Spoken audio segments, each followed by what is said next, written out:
vocal and performance coach and a choir leader, and I'm here today to give one-to-one vocal and performance coaching sessions with the amazing artists on the Forté programme.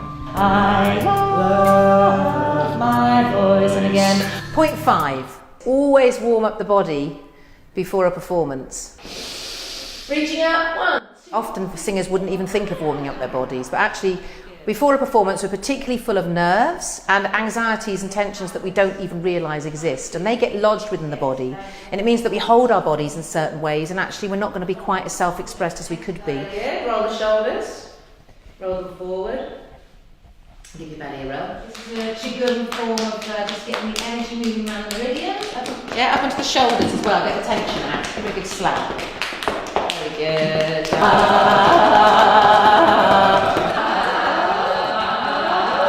Other arm.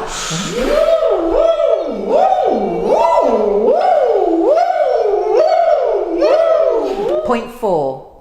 To release any negative thoughts that you have in the way of you being fully self-expressed on stage. I love my voice. Good. And when it comes to the emotion of anxiety, it is exactly the same feeling as excitement. So choose to label it as excitement rather than fear.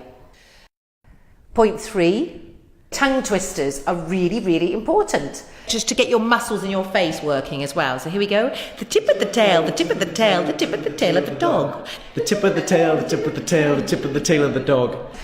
Because when you really shape the words that you're singing, it really creates a bright sound rather than a dirgy sound. But in terms of pronouncing it a bit more, we can always pronounce things a bit better and shape the words, because it actually means they'll stay in tune and brighter rather than getting dirgy and flat. So some examples of tongue twisters: you could do supercalifragilisticexpialidocious, or you could do always do good deeds diligently. Always do good deeds diligently, and try and use your voice up and down your whole range and express the words in your face as you do it.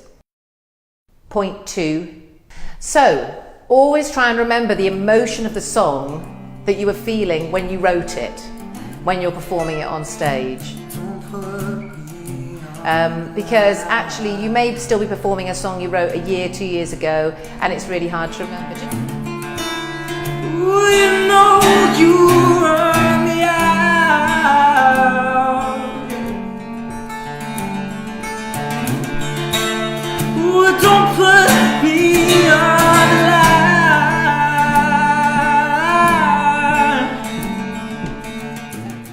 Point 1.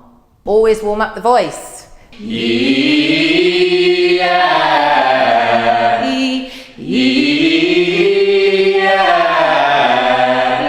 There's a couple of things to remember as well when you're warming up the voice, or when you're even singing. Always have your knees slightly bent, allow your belly to flop. Singers, please loosen abdominal tension, splat, and let everything be nice and open if you can. Some examples of voice warm-ups would be horse lips, hamster cheeks. It's like you've got horse lips, but you're lifting them up, and then you're going to go up and down your range.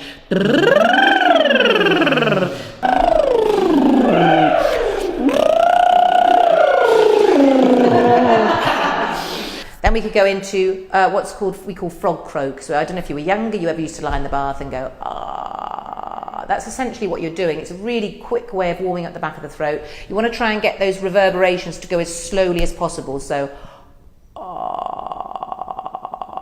Yeah.